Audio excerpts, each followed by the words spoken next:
Hello friends, कैसे हैं आप सब लोग। स्वागत है आपका एक बार फिर से मेरे चैनल एजुकेशन विद गौरव में।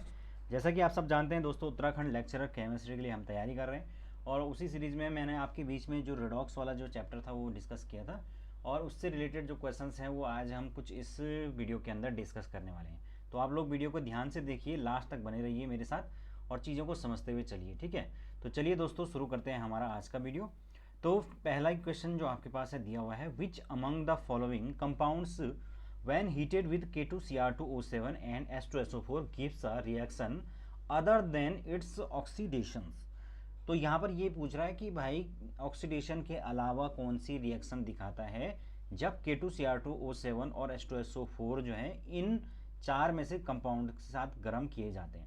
तो इस क्वेश्चन में दोस्तों थोड़ा मिस्टेक थी, क्योंकि ये चारों के चारों जो कंपाउंड दिए गए हैं इन सभी के साथ कहीं ना कहीं जो है जब K2Cr2O7 एंड H2SO4 के रिएक्शंस करवाई जाती हैं तो वो ऑक्सीडेशन रिएक्शंस शो करती हैं। जैसे कि आप देख सकते हैं यहाँ पर पहले में देखिए, ये जब हमने KCl की करवाई K2Cr2O7 और H2SO4 से, तो वहाँ पर जो Cl है KCl वो वहाँ पर -1 से और 0 में गया Cl2 के अंदर, तो इसका मतलब ऑक्सीडेशन हुआ है, तो यहाँ पर ऑक्सीडेशन हो गया। सेकंड वाले में आपके पास ये अल्कोहल से पहले एल्डिहाइड में चेंज हुआ, फिर आपका ये एसिटिक एसिड में चेंज हुआ। तो इसका मतलब कि एडिशन ऑफ ऑक्सीजन हुआ, तो एडिशन ऑफ ऑक्सीजन आप जानते हैं कि ऑक्सीडेशन के अंदर आता है, तो इसके अंदर भी आपका ऑक्सीडेशन हुआ। फिर नेक्स्ट आपके पास ऑक्जेलिक एसिड का जब हमने रिएक्शन करवाया, तीसरा जो कंपाउंड है थर्ड ऑप्शन के अंदर वो ऑक्जेलिक एसिड था, तो उसका जब हमने K2Cr2O7 H2SO4 से गर्म किया तो वहाँ पर भी Cr जो क्रोमियम है उसकी ऑक्सीडेशन स्टेट +3 से +4 में गई है, यानी कि ऑक्सीडेशन हुआ है। और चौथा जो मोहर सॉल्ट है उसके साथ भी रिएक्ट करवाने के ऊपर हमने देखा कि जो आयरन है वो F2 से F3 के अंदर शिफ्ट हुआ है, यानी कि हर चारों ही जो रिएक्शंस हैं वो कहीं ना कहीं आपके ऑक्सीडेशन रिएक्शन शो कर रही हैं, इसलिए ये ऑप्शन ही, इसमें कोई भी ऐसा नहीं था, इसलिए क्वेश्चन के अंदर मिस्टेक थी। ओके, नेक्स्ट देखिए, द रिएक्शन 2HCuCl2 और इसको डाइल्यूटेड विद H2O के साथ जो है अपना रिएक्शन करवाना है, मतलब डाइल्यूटेड H2O के साथ रिएक्ट करवा के ये आयंस में टूट गया है आपके पास। कॉपर हो गया, कॉपर 2 पॉजिटिव, आपका 4Cl negative and 4H positive. तो आपको बताना है कि ये रिएक्शन किसका एग्जाम्पल है, ऑक्सीडेशन हुआ है, रिडक्शन हुआ है, डिसप्रोपोर्शनेट रिएक्शन हुई या डिकम्पोजिशन रिएक्शन होगी। तो अगर आप ध्यान से देखें इस रिएक्शन को दोस्तों, तो यहाँ पर एक चीज़ देखने को आपको मिलेगी, दैट जो कॉपर है यहाँ पर जो +1 की स्टेट में है कॉपर, इसकी ऑक्सीडेशन स्टेट को आप कैलकुलेट करेंगे तो कॉपर यहाँ पर +1 है, और यहाँ पर आप देखते हैं कि क्यू इस टाइप के जो कंपाउंड है उसमें 0 होता है और यहाँ पर 2 है। तो इस टाइप से देख सकते हैं कि जो एक बार तो ये +1 से 0 पे गया है यानी कि रिडक्शन हुआ है, और एक बार +1 से +2 पे गया यानी ऑक्सीडेशन हुआ है। तो जब एक ही कंपाउंड का एक ही रिएक्शन के अंदर ऑक्सीडेशन और रिडक्शन दोनों ही होते हैं तो उस स्थिति में ये रिएक्शन डिसप्रोपोर्शनेट रिएक्शन कहलाती है, असमानुपातन अभिक्रिया कहलाती है। ओके, तो ये बात आपको याद रखनी है। चलिए आगे बढ़ते हैं, नेक्स्ट देखिए, अगला एग्जांपल देखिए। अगला क्वेश्चन है, इन दिस रिएक्शन आपको N और X की वैल्यू बतानी है, यानी बेसिकली आपको ये रिएक्शन बैलेंस करनी है। तो आपको दिख रहा होगा KMnO4, फिर अब NH2H4, फिर XH2SO4 और ये बना रहा है NH2 N2 4MnSO4 K2SO4 and cysteine H2O। तो देखिए बैलेंस करने के लिए आप देखिए क्या हो सकता है इसमें। सबसे पहले देखिए आप हाइड्रोजन को देखिए, हाइड्रोजन इस साइड कितने दिख रहे हैं आपको, 16 H2O यानी कि 16 दूनी 32 यहाँ पर हाइड्रोजन आपको दिख रहे हैं, और यहाँ पर आपके पास 4 ये हैं और 2 ये हैं। अब हमें 32 बनाना है तो कैसे बना सकते हैं, अगर मैं इस N की जगह पे 5 लिख दूं तो ये कितना हो जाएगा, 5 दूनी 10, सॉरी 5 चक्कू, ये 4 है ना H4, तो 5 चक्कू 20 ही हो जाएगा, 20 हाइड्रोजन ये हो गया। और अगर मैं यहाँ पर देखिए ऑप्शन सी के अंदर देखिए, N की वैल्यू जब मैंने 5 रखी तो ये 20 हाइड्रोजन हो गए, और X की वैल्यू जब यहाँ पर 6 रखी तो 6 दूनी 12, तो 20 और 12 32 हो गए हैं।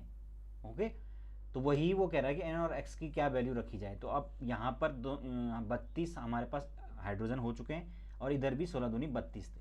तो इस तरीके से हमने दोनों तरफ इसको बैलेंस कर दिया, 32 जो है हाइड्रोजन बैलेंस हो गए, और इसी से हम यहाँ पर अनुमान लगाया कि एन की जो वैल्यू वो 5 होनी चाहिए और एक्स की 6 होनी चाहिए। ओके, तो सिंपल था। चलिए आगे बढ़ते हैं, नेक्स्ट देखिए। The platinum electrodes was immersed in a solution of CuSO4 and current was passes through it. After some time it was found that color of the solution of CuSO4 disappeared with the evolution of gas at the electrode. The colorless solution of gas at the electrode, the colorless solution consists of, तो basically वो कह रहा है कि एक copper sulphate का जो electrode था, उस कॉपर इलेक्ट्रोड है, प्लेटिनम इलेक्ट्रोड है, उसको इमर्स किया गया कॉपर सल्फेट के सॉल्यूशन के अंदर, और जब उससे करंट को पास किया गया तो उसका जो कलर है वो डिसअपेयर्ड हो गया। तो यहाँ पर जो कंपाउंड है वो क्या हो सकता है वो बता रहे हैं। द कलरलेस जो सॉल्यूशन जो अंदर हुआ है वो क्या हो सकता है, प्लेटिनम सल्फेट हो सकता है, क्यूप्रस सल्फेट हो सकता है, सल्फ्यूरिक एसिड हो सकता है, या क्यूप्रस हाइड्रोक्साइड हो सकता है। तो आपको एक चीज़ याद रखनी है कि जो प्लेटिनम का इलेक्ट्रोड होता है दोस्तों, उसका इलेक्ट्रोलाइसिस जो है वो कॉपर सल्फेट जब वो के साथ होता है, क्योंकि क्वेश्चन में वही कह रहा है कि प्लेटिनम का इलेक्ट्रोड है और कॉपर सल्फेट का सॉल्यूशन है। तो जब कॉपर सल्फेट के सॉल्यूशन के अंदर प्लेटिनम के इलेक्ट्रोड को डाला जाता है तो ये कॉपर हाइड्रो ऑक्साइड में चेंज हो जाता है, और ये एक कलरलेस सॉल्यूशन होता है। ठीक है ना, तो यहाँ पर राइट आंसर है कॉपर हाइड्रोक्साइड। समझ गए, तो वो जो सॉल्यूशन है वो कॉपर हाइड्रोक्साइड का होगा। आगे बढ़ते हैं, नेक्स्ट देखिए। Ki on react with metal nitrate gives black precipitate which convert to an orange solution on addition of excess Ki. The metal nitrate is, तो बेसिकली यहाँ पर बात हो रही है कि जो Ki है वो आपका जब मेटल के नाइट्रेट से रिएक्ट करके ब्लैक प्रिसिपिटेट यानी कि ब्लैक पीपीटी वो प्रेजेंट बना रहा है, जो कि कन्वर्ट हो रहा है एक ऑरेंज सॉल्यूशन में, जबकि उसमें एडिशन ऑफ एक्सेस के आई यानी कि पोटेशियम आयोडाइड को डाल रहे हैं। ठीक है, तो इसके लिए आपको एक चीज़ याद रखनी है कि जो के आई है वो मेटल नाइट्रेट के साथ जब रिएक्शन करता है और ब्लैक पीपीटी फॉर्म करता है, तो उस स्थिति में जो मेटल नाइट्रेट है वो मस्ट भी क्या होना चाहिए, बिस्मथ नाइट्रेट होना चाहिए, क्योंकि बिस्मथ नाइट्रेट ही ऐसा जो नाइट्रेट है जो कि बेसिकली आपके के आई से रिएक्शन करने पर ब्लैक पीपीटी देता है। तो बिस्मथ का नाइट्रेट किस में दिख रहा है आपको, ऑप्शन डी के अंदर, BiNO3 का होल थ्राइस, ये बिस्मथ नाइट्रेट कहलाएगा, और ये आपका के के साथ रिएक्शन करके ब्लैक पीपीटी फॉर्म करता है और कन्वर्ट करता है ऑरेंज सॉल्यूशन को। ठीक है ना, चलिए आगे बढ़ते हैं, नेक्स्ट देखिए। Which on one of the following will oxidise iodide into iodine, तो आयोडीन को आयोडाइड में जो है कौन सा कन्वर्ट करेगा। देखिए यहाँ पर 4 ऑप्शन दिए हुए, अब अगर हम इनकी रिएक्शंस को देखें तो हमें आसानी से समझ में आ जाएगा कि जो कौन सा इसमें कन्वर्ट करेगा। तो रिएक्शन देखिए, K2Cr2O7 की रिएक्शन को देखिए आप। K2Cr2 की जो रिएक्शन है वो जब हम आयोडीन से करते हैं और H पॉजिटिव के साथ, तो ये क्रोमियम 3 पॉजिटिव I2 और H2O के अंदर चेंज हो जाता है। ठीक है, ये बैलेंसिंग ऑफ इक्वेशन कर रखा है आपका एसिडिक मीडियम में। तो क्लियरली यहाँ पर शो होता है कि -1 से ऑक्सीडेशन स्टेट 0 में गई है, और यहाँ पर जो क्रोमियम है ये +6 स्टेट में है यहाँ पर, और +6 के से गया है इसके अंदर, यहाँ पर कितना है +3, तो +6 से +3 के अंदर गया है। तो क्लियरली दिख रहा है कि जो क्रोमियम है उसका तो रिडक्शन हुआ है क्योंकि वो +6 से +3 के अंदर गया है, और आयोडीन जो है उसका ऑक्सीडेशन हुआ है उसके, क्योंकि -1 से 0 में गया है। तो वो कह रहा है कि which one of the following will oxidise iodide into iodine, ये तो कह रहा था। तो कौन सा है इसमें राइट आंसर, यहाँ पर जो राइट आंसर है वो K2Cr2O7 है, क्योंकि इसने जो है आयोडीन को, जो आयन है आयोडाइड आयन, उसको आयोडीन के अंदर कन्वर्ट कर लिया है। ठीक है, तो इसका राइट आंसर है K2Cr2O7। आगे बढ़ते हैं, नेक्स्ट देखिए। अगला क्वेश्चन देखिए। The volume of 0.2 m solution of KMnO4 will react with 50 ml of 0.10 m solution of C2O4 2 negative in acidic solution is, तो यहाँ पर दो आपके पास सॉल्यूशन दे रखे हैं, एक तो 0.20 m यानी कि मोलर सॉल्यूशन दे रखा है KMnO4 का, जो कि रिएक्ट करेगा 50 ml किसके साथ, 0.10 m solution C2O4 2 negative in acidic solution. तो आपको एक फॉर्मूला इसके अंदर याद होना चाहिए, जो कि आपने पहले कभी पढ़ा होगा, M1V1 इक्वल टू होता है M2V2, होता कि नहीं होता है। तो यहाँ पर M1 जो है हमारे पास क्लियरली दिया हुआ है, V1 हमने निकालना है, V2 जो है हमारे पास, M2 जो है दिया हुआ है कितना है आपका 0.10 और V2 दे रखा है 50 ml। तो हमें निकालना है कि पहले वाले का वॉल्यूम कितना होगा, यही तो निकालना है, क्योंकि वो कह रहा है कि the volume of 0.2 m solution. तो 0.2 m वाले जो सोल्यूशन है उसका वॉल्यूम निकालेंगे। तो आसानी से अब हम मल्टीप्लाई कर सकते हैं M1V1। यहाँ पर देखिए ये 0.20 नीचे चला जाएगा और ये आपका डिवाइडेशन करके आ जाएगा 2.5 ml। तो ऑप्शन डी राइट आंसर है। ये फॉर्मूला आपको याद रखना है, M1V1 equal to M2V2। Okay, इससे हम इसको निकाल सकते हैं। नेक्स्ट देखिए, which one of the following is strongest oxidant. तो फ्रेंड्स इसके लिए आपको इलेक्ट्रोकेमिकल सीरीज का थोड़ा बहुत आइडिया होना चाहिए। उसमें हमने देखा था कि सबसे जो है नीचे जो है आपके ये हेलोजन्स थे, जिसमें फ्लोरीन क्लोरीन वगैरह एलिमेंट्स थे, ठीक है ना। तो यहाँ पर सबसे जो है प्रबल ऑक्सीकारक जो है वो कौन सा है, फ्लोरीन है। ओके, क्योंकि साइज ऑफ एटम भी छोटा होता है, इसलिए ये सबसे ज़्यादा स्ट्रॉन्ग ऑक्सीडाइजिंग एजेंट होता है। तो यहाँ पर देखिए ऑप्शन डी राइट आंसर हो जाएगा। अगर हम इसको समझना चाहते हैं तो हमें इलेक्ट्रोकेमिकल सीरीज जो है वो अच्छे से याद होनी चाहिए, जिससे कि हम आसानी से बता सकते हैं कि इलेक्ट्रोड जो पोटेंशियल है उसका वैल्यू कहाँ से कहाँ को बढ़ रहा है, ऑक्सीडेशन का कहाँ से ऑक्सीडेशन कहाँ को बढ़ रहा है और रिडक्शन कहाँ को घट रहा है। नेक्स्ट देखिए, in a salt bridge is if a salt bridge is removed from the 2 half cell the voltage. तो अगर 2 हाफ सेल हैं उनसे साल्ट ब्रिज को हटा दिया जाए, तो मैंने पहले बताया था आपको, केमिकल सेल में जो साल्ट ब्रिज होते हैं वो क्या होता है कि जो आयंस है उनका जो फ्लो है वो लगातार बना रहे और इलेक्ट्रिसिटी जो है वो बिना किसी बाधा के चलती रहे। क्योंकि आयंस अगर इलेक्ट्रोड के पास जमा हो जाएंगे तो धीरे धीरे वो क्या करेंगे, जो इलेक्ट्रिसिटी का मोमेंट है उसको एक तरह से उसको बंद कर देंगे, या धीरे धीरे वो जमा होने के कारण वहाँ पर उस ब्रेक लग जाएगा। तो इसका मतलब अगर हम इसको रिमूव कर देते हैं पूरी तरीके से, तो उसका जो वोल्टेज है वो धीरे धीरे क्या होगा, जीरो की तरफ बढ़ जाएगा, यानी कम होता चला जाएगा। So drops to zero gradually, voltage के अंदर कमी आएगी, क्योंकि भाई इलेक्ट्रॉन का जो फ्लो है वो घट जाएगा, है ना। आगे बढ़ते हैं। नेक्स्ट देखिए, अगला क्वेश्चन है, on electrolysing a solution of dilute H2SO4 between inert electrode and the gas involve at anode and cathode will be respectively. तो अगर हम इलेक्ट्रोलाइसिस करते हैं सॉल्यूशन ऑफ डाइल्यूट H2SO4 कह रहा हूँ between inert electrode and the gas evolve, तो ई जो H2SO4 है वो बेसिकली टूटेगा किस में, H पॉजिटिव और SO4 नेगेटिव में। तो H पॉजिटिव में टूटा और SO4 2 नेगेटिव में टूटा। अब यहाँ पर जो एनोड वाला होगा दोस्तों वो कौन सा होगा साइड, SO4 2 नेगेटिव जो है ये एनोड पर जाएगा और जो H पॉजिटिव है ये कैथोड पर होगा। तो यहाँ पर क्या होगा, अगर हम SO4 2 नेगेटिव पे देखें तो इसको अगर हम बैलेंस करना चाहेंगे तो हमें क्लियरली ये शो करेगा कि यहाँ पर 2 इलेक्ट्रॉन्स की जो है वो ट्रांसफ़र हुई है, ठीक है। तभी तो SO4 2 नेगेटिव है और H पॉजिटिव के अंदर भी 2 इलेक्ट्रॉन को लिया गया है, ठीक है। और जो ये SO4 2 नेगेटिव वाली जो रिएक्शन है इसमें SO2 बनेगा, साथ के साथ O2 जो गैस है वो रिमूव होगी। तो ऑक्सीजन गैस जो है रिमूव हो रही है यहाँ पर एनोड के ऊपर, और कैथोड के ऊपर आपके पास H2 यानी कि हाइड्रोजन गैस रिमूव होगी।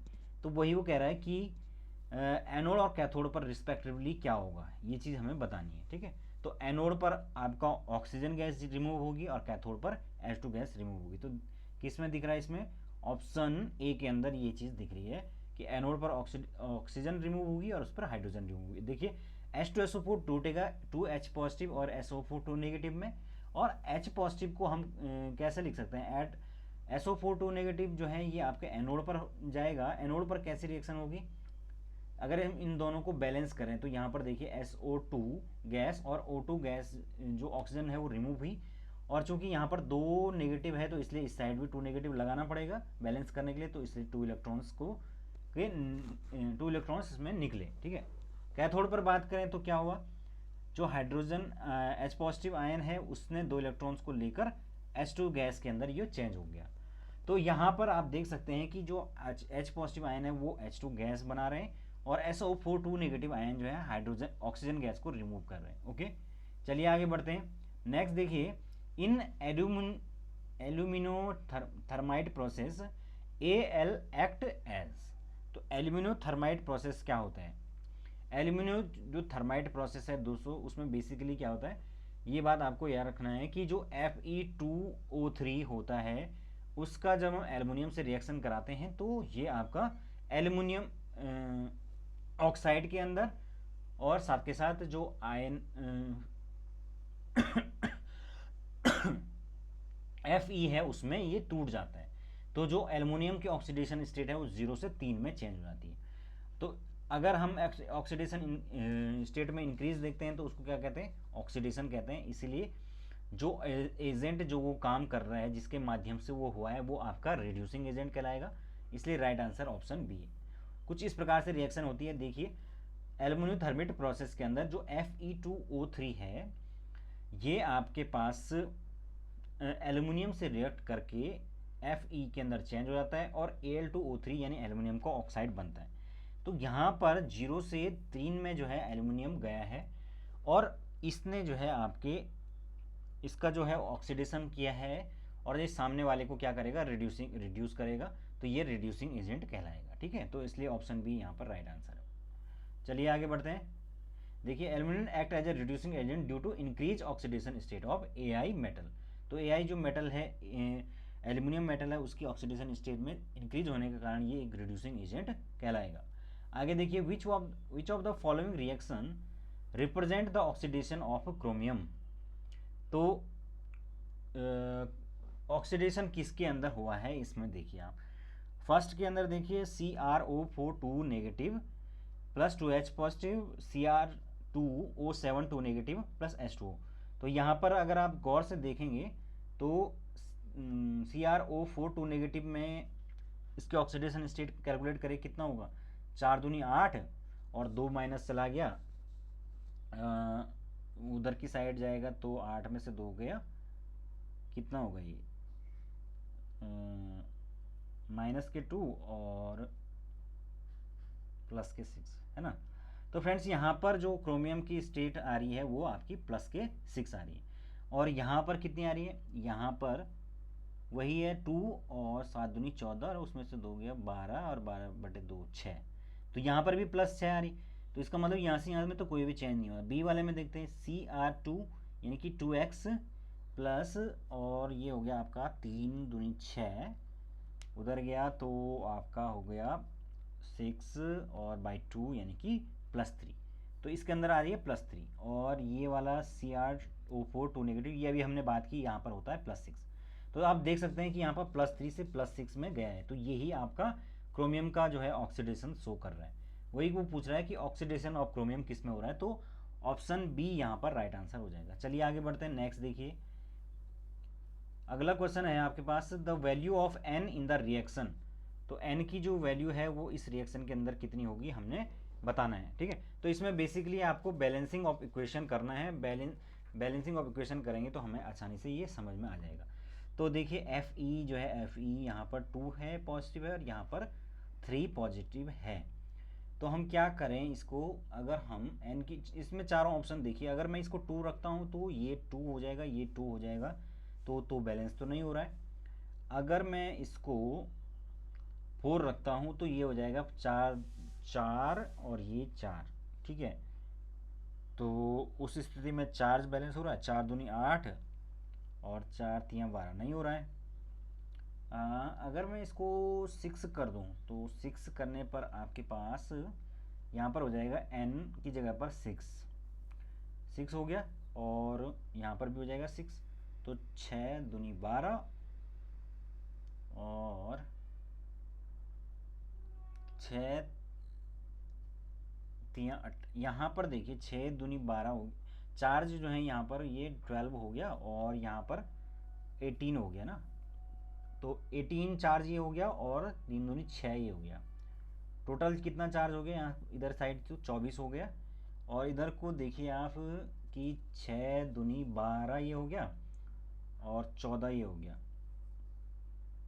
14 और 10 24 और 2 26 तो ये हो गया। और Cr2O7 2 नेगेटिव है तो इसमें से 2 माइनस कर दो तो ये हो गया 24। तो बस ये 24 इधर को चार्ज हो रहा है, इधर को भी चार्ज 24 हो गया, तो बैलेंस हो गया। इसका मतलब सी जो है राइट आंसर होगा, एन की वैल्यू 6 होनी चाहिए, क्योंकि 6 रखने के बाद ही जो है दोनों तरफ जो है चार्ज बैलेंस हो रहे हैं। ठीक है, इधर 24 हो रहा है, इधर इधर भी 24 हो रहा है। ओके, तो इस तरीके से हमें इसको देखना होता है, बैलेंसिंग ऑफ इक्वेशन। नेक्स्ट देखिए, the number of electrons taking part in the reaction. तो यहाँ पर देखिए पहली रिएक्शन को देखेंगे आप ध्यान से, तो कितने इलेक्ट्रॉन्स इसमें पार्टिसिपेट कर रहे हैं। टोटल जो ये एक रिएक्शन है ये, इसमें इलेक्ट्रॉन पार्टिसिपेशन देखिए आप 8H पॉजिटिव, क्रोमियम जो है वो 6। तो इसमें बेसिकली हम देखेंगे कि ऑक्सीडेशन नंबर के अंदर कितना चेंज हो रहा है, उतना ही इलेक्ट्रॉन उसमें पार्टिसिपेट कर रहे होंगे। ठीक है, तो अगर हम इसमें C2O7 2 नेगेटिव वाले के ऑक्सीडेशन स्टेट निकालें तो कितना होगा, ये 2x इक्वल टू 7 दूनी 14 और अब माइनस 2 12 और अपॉन 2 प्लस 6, तो ये हो जाएगी आपकी प्लस 6 हो गया यहाँ पर, और यहाँ पर हो गया +3। तो इसका मतलब 6 से 3 के अंदर यानी कि 3 का जो है वो चेंज आया है, समझ रहे हो। ऑक्सीडेशन स्टेट में एक क्रोमियम में 3 का चेंज आया, 2 क्रोमियम में कितने का चेंज आएगा, 6 का चेंज आएगा। तो इसका मतलब 6 इलेक्ट्रॉन्स की जो है वो ट्रांसफ़र हुई है टोटल, तो राइट आंसर होगा ऑप्शन डी। चलिए आगे बढ़ते हैं। नेक्स्ट देखिए, which one of the following substance has both oxidising and reducing property. तो किसके अंदर दोनों प्रकार की प्रॉपर्टी होती हैं, तो हम जानते हैं जो पेरोक्साइड होता है H2O2, इसके अंदर दोनों प्रकार की क्वालिटी होती हैं, ऑक्सीडाइजिंग और रिड्यूसिंग प्रॉपर्टी। कैसे होती है देख लीजिए रिएक्शंस को। H2O2 आपका 2H पॉजिटिव के साथ और 2 इलेक्ट्रॉन लेके ये H2O के अंदर चेंज होता है, 2 मॉलिक्यूल ऑफ वाटर में बदल जाता है। तो यहाँ पर क्लियरली जो है आप देख सकते हैं कि ऑक्सीजन, अगर हम यहाँ पर गौर से देखें तो ऑक्सीजन यहाँ पर कितना है, सॉरी हाँ ठीक है,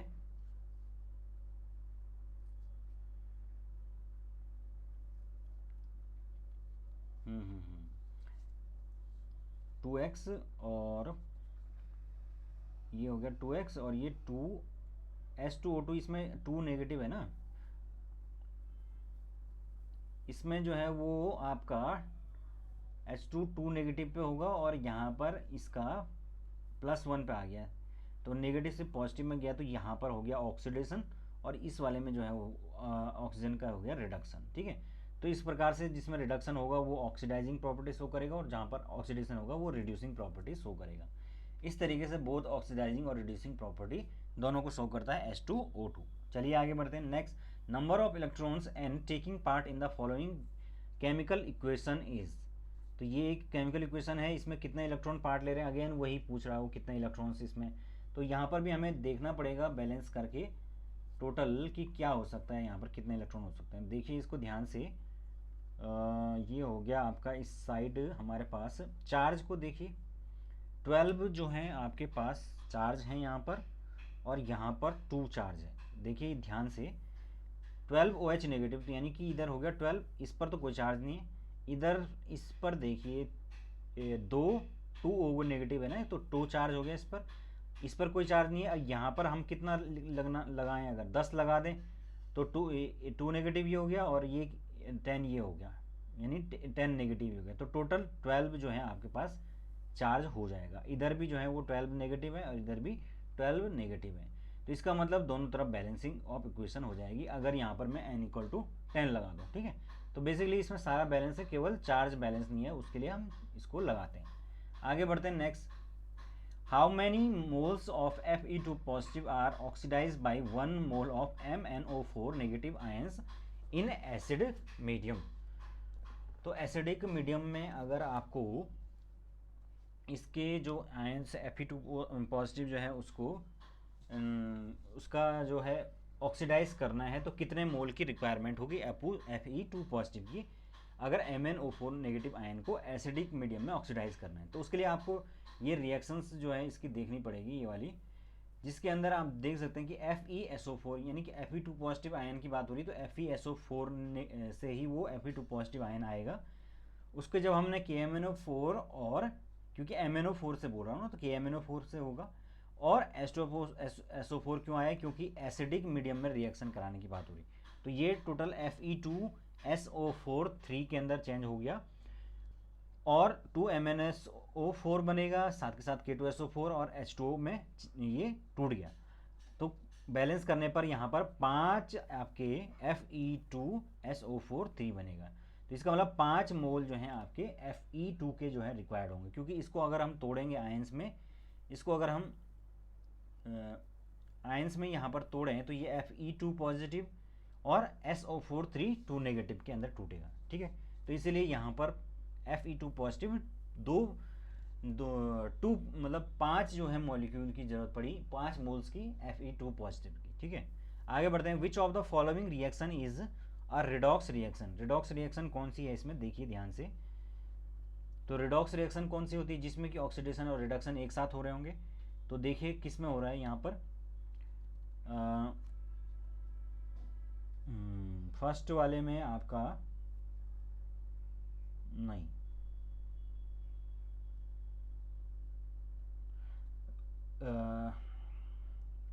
थर्ड वाले को देखिए, 2CuSO4 plus 4Ki change into CuI 2K2SO4 I2। तो यहाँ पर अगर हम कॉपर की अगर ध्यान से देखें, कैलकुलेट करें, Cu और SO4 क्या होता है, 2 नेगेटिव होता है, तो इसका मतलब कॉपर की कितनी हो जाएगी, +2 हो जाएगी। तो कॉपर +2 पे है, और यहाँ पर CuI, तो I नेगेटिव होता है, सिंगल नेगेटिव, तो कॉपर की जो है एक पॉजिटिव हो जाएगी।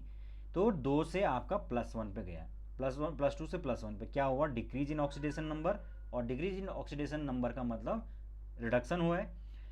सेकंड इसमें देखिए Ki जो है K2SO4 के अंदर चेंज हुआ। Ki में जो है आपका जाहिर सी बात है I की क्या होगी, -1, और K2SO4 2 नेगेटिव में आपका कितनी हो जाएगी,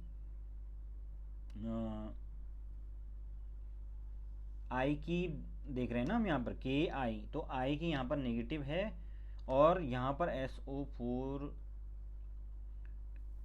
प्लस I2, ओके, इसमें देखना हमने Ki जो है वो I2 में रिड्यूस हुआ है ना, तो I2 में तो 0 ही होगी, और यहाँ पर थी +1, तो इसका मतलब रिडक्शन हुआ है।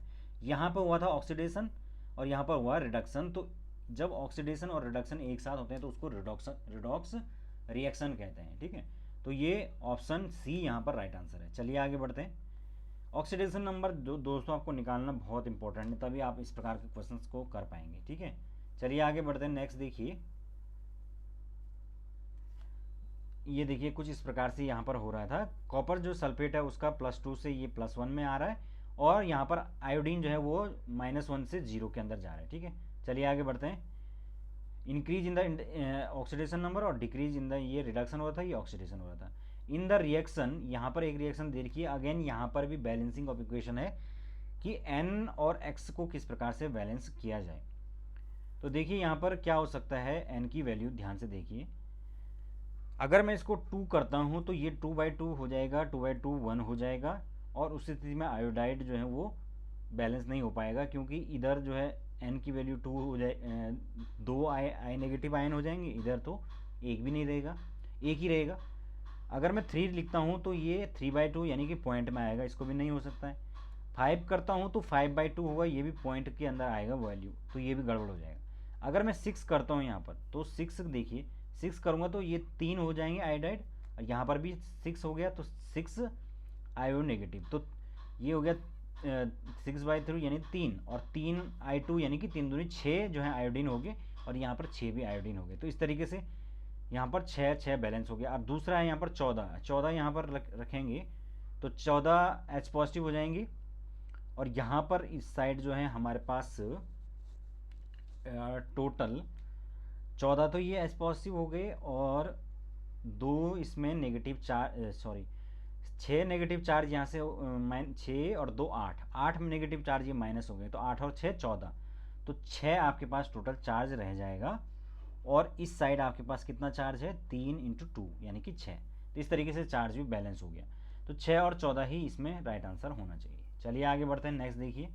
विच one of the following change there is a transfer of 5 electrons.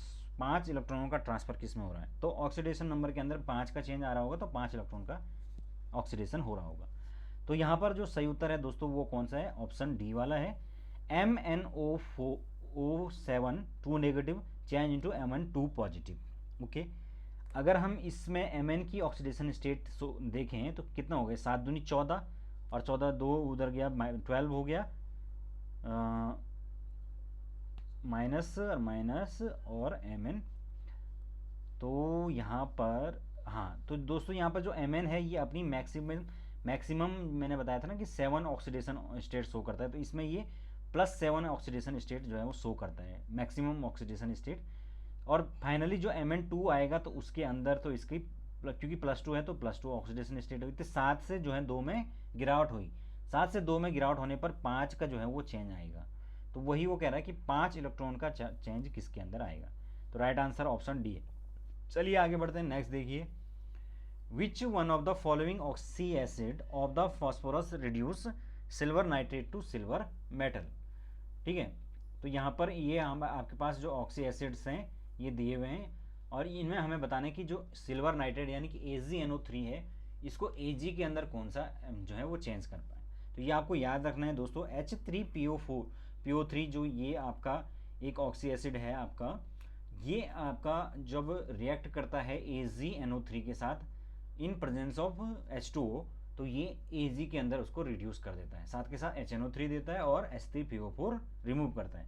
तो इसलिए राइट आंसर होगा ऑप्शन सी वाला। ठीक है, H3PO3 रिएक्शन कुछ इस प्रकार से होती है, जो ये AgNO3 है यानी कि सिल्वर नाइट्रेट, ये रिएक्ट करेगा आपका H3PO4 in presence of H2O, Ag के अंदर जो है आपका रिड्यूस हो गया, HNO3 बनाएगा, साथ के साथ H3PO4 देगा। ठीक है, तो ये आपको इंपॉर्टेंट रिएक्शन है, याद रखनी है। आगे बढ़ते हैं, next. The blue colour produce on adding H2O2 to acidify K2Cr2O7 solution and shaking with ether is due to the formation of. तो यहाँ पर जब हम इसकी जो पोटेशियम डाइक्रोमेट होता है K2Cr2O7, इसकी जब हम H पॉजिटिव और H2O2 से रिएक्शन करवाते हैं यानी पेरोक्साइड से, तो उस कंडीशन में दोस्तों ये चेंज होता है CrO5 यानी कि क्रोमियम पेंटाऑक्साइड के अंदर चेंज हो जाता है, और वो गहरे नीले कलर का सॉल्यूशन होता है, तो उसी के कारण से नीला कलर होता है ये क्रोमियम पेंटाऑक्साइड के अंदर। CrO5 जो है इसका राइट आंसर होगा। चलिए आगे बढ़ते हैं। On treatment with concentrated nitric acid a metal become passive, the metal is. तो जो मेटल है वो एक ऐसी जो कंसंट्रेटेड नाइट्रिक एसिड का जो सॉल्यूशन है उससे रिएक्ट करने पर पैसिव हो जाता है, मतलब उसकी रिएक्टिविटी वो रिएक्टिव नहीं रहता है। तो ऐसा कौन सा मेटल है, तो ऐसा मेटल जो है दोस्तों एल्यूमिनियम है। एल्यूमिनियम जो है आपका कंसंट्रेटेड जो HNO3 है उसके साथ जो है वो उसकी रिएक्शन नहीं करता है, क्योंकि जो उसका सरफेस ऑक्सीडेशन होता है, एल्यूमिनियम की जो सरफेस होता है उसका Al2O3 की एक परत चढ़ जाती है, जिसके कारण से वो नाइट्रिक एसिड के संपर्क में आ ही नहीं पाता है, और इस तरीके से उसका ऑक्सीडेशन नहीं होता है। ठीक है, वो एक पैसिव बन जाता है, मतलब अभिक्रियाशील नहीं रहता है। तो यहाँ पर एल्यूमिनियम इसका राइट आंसर है। इस प्रकार से आपका एक्सप्लेनेशन है, आप खुद पढ़ लेना। The number of electrons taking part in the following chemical equation is. तो इस ये केमिकल इक्वेशन दे रखी है, इसको बैलेंस करिए आप, इसमें कितने इलेक्ट्रॉन्स n की जगह पर आएंगे। तो चार्ज को देख लीजिए आप, आपको अपने आप पता चल जाएगा कितना आना है। देखिए यहाँ पर टोटल 2 ये हो गए और 14 ये हो गए। ठीक है, 14 तो आपके पास पॉजिटिव चार्ज हो गए और 2 नेगेटिव हो गया, तो 14 में से 2 गया 12। ठीक है, तो 12 हमारे पास टोटल चार्ज है, और इधर हमारे पास कितना है, 3 दूनी 6, तो इधर तो 6 है इधर 12 है, तो इसको भी अगर हमें 6 बनाना है तो क्या करना पड़ेगा, 6 इलेक्ट्रॉन लगाने पड़ेंगे यहाँ पर, तभी तो 6 पॉजिटिव में 12 जो पॉजिटिव है उसमें से 6 नेगेटिव जाएगा, तो यहाँ पर भी 6 हो जाएगा और इधर भी 6 ऑलरेडी हो रखा है, 3 दूनी 6। ओके, तो इस तरीके से आपके पास राइट आंसर हो जाएगा इसका ऑप्शन कौन सा, बी वाला 6 जो है आपके इलेक्ट्रॉन यहाँ पर लिए। आगे बढ़ते हैं। नेक्स्ट देखिए, which of the following statement is false, कौन सा फॉल्स है। In aqueous sodium is better reducing agent than lithium, aqueous solution में जो सोडियम जो है वो बेटर रिड्यूसिंग एजेंट है लिथियम से, तो ये पहला ही स्टेटमेंट यहाँ पर गलत है। बेटर जो है रिड्यूसिंग एजेंट नहीं है, क्योंकि lithium in size of atom में छोटा है और वो उस जो है वो बेटर रिड्यूसिंग एजेंट वो कह रहा है कि लिथियम से जो है वो बेटर रिड्यूसिंग एजेंट है, जबकि ऐसा नहीं है, लिथियम सबसे ज़्यादा बेटर रिड्यूसिंग एजेंट होता है। कौन से ग्रुप के अंदर की बात हो रही है, ग्रुप ए के अंदर, यानी कि 1s ग्रुप के अंदर की बात हो रही है। नेक्स्ट देखिए, germanium second compound are powerful reducing agent whereas lead fourth compound are strong oxidant, it can be due to, तो ये किसके कारण हो सकता है, तो ये मैंने आपको पहले भी एक बार बताया था कि जो लेड होता है इसके अंदर जो इनर्ट पेयर इफेक्ट होता है उसका वो ज़्यादा होता है, इसके कारण से जो है ये एक स्ट्रॉन्ग जो है वो जो ऑक्सीडेंट है वो बन जाता है। ठीक है, तो राइट आंसर इसमें ऑप्शन डी होगा। In lead the inert pair effect is more pronounced than in germanium, तो इसके अंदर जो है इनर्ट पेयर जो इफेक्ट है वो ज़्यादा प्रोनाउंस, ज़्यादा स्ट्रॉन्ग होने के कारण से आपके पास ये एक पावरफुल रिड्यूसिंग एजेंट हो जाता है जर्मेनियम सेकेंड, और ये अपेक्षाकृत उससे कम होता है लेड। ठीक है ना, चलिए आगे बढ़ते हैं, एक्सप्लेनेशन आप खुद पढ़ लेना। A simple redox reaction between copper two positive and I negative is written as, तो यहाँ पर भी अगेन वही चीज़ देख रिएक्शन दे रखी है। अब यहाँ पर हमें बैलेंस करना है इस इक्वेशन को, तो कैसे करेंगे, यहाँ पर कुछ भी नहीं दे रखा है हमारे पास। ठीक है, तो देखिए ये है आपका K2SO4, इधर दे रखा CuSO4, तो कितना है आपके पास 2K है, यहाँ पर है K2SO4 इस साइड, और इस साइड जो है आपके पास तो अगर मैं n की जो वैल्यू है उसको कितना लूँ, देखिए दोस्तों, अगर मैं यहाँ पर 2 ले ले, नहीं क्योंकि K2 है ना, तो आपके पास K2 यहाँ पर ले लिया, तो ये हो जाएगा आपका 2,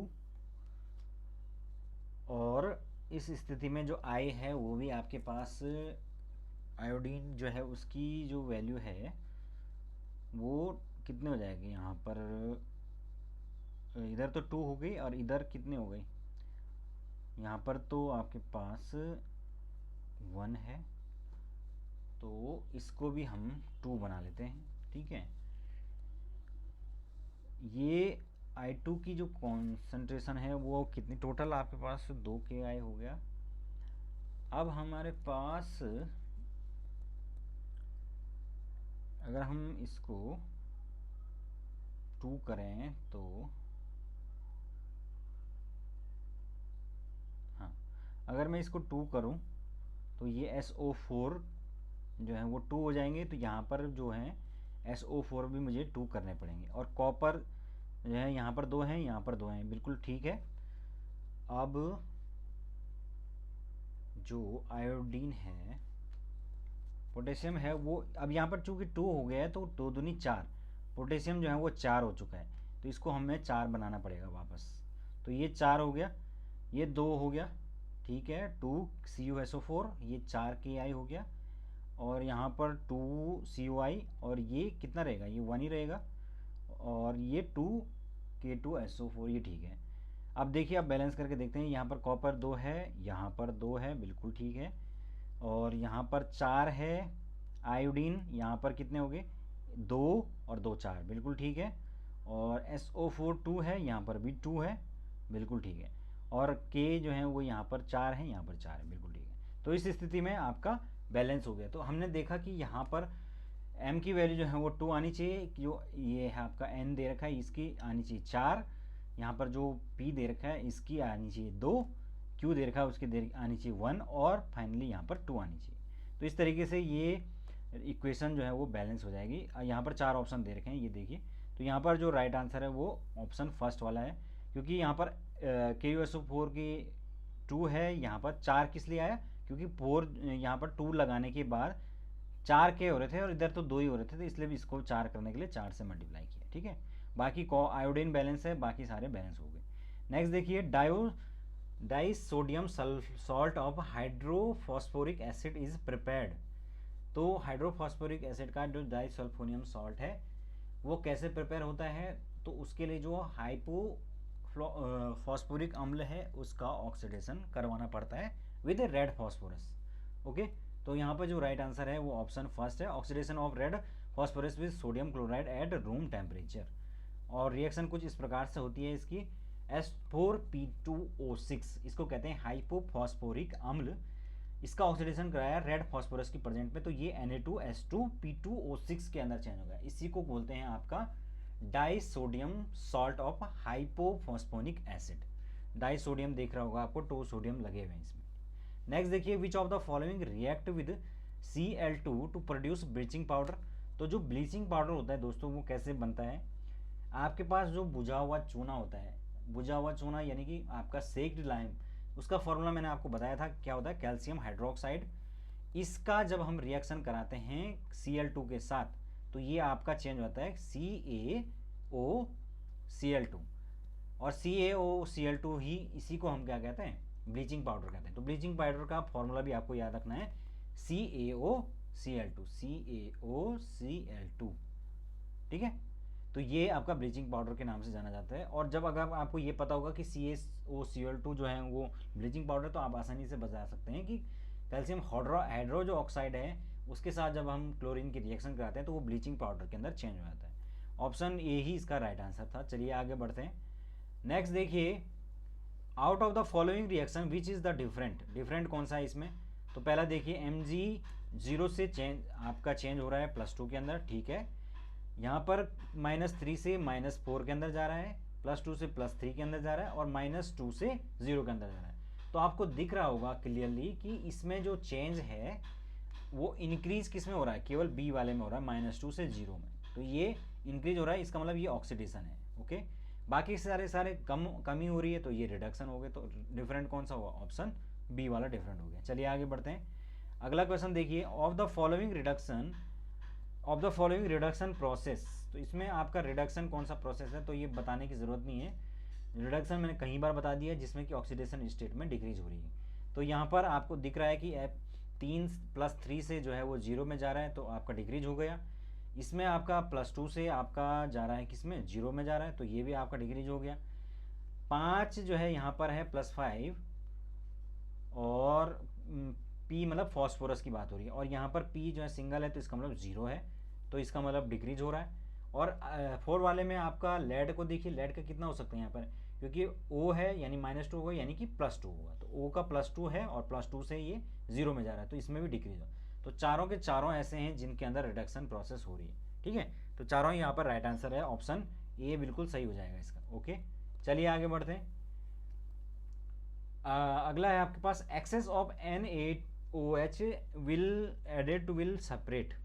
तो अगर हम NaOH की अधिक मात्रा डालें तो AlOH3 जो एल्यूमिनियम हाइड्रोक्साइड और जिंक हाइड्रोक्साइड है वो अलग होगा। कैसे होगा, जो आपका जिंक हाइड्रोक्साइड होता है इसमें जब हम सोडियम हाइड्रोक्साइड की मात्रा डालते हैं एक्सेस में, ठीक है, तो उस मतलब जो एल्युमिनियम हाइड्रोक्साइड है इसमें जब हम NaOH की जो मात्रा डालते हैं तो ये सोडियम जिंकेट के अंदर यानी कि Na2ZnO2 के अंदर चेंज आता है।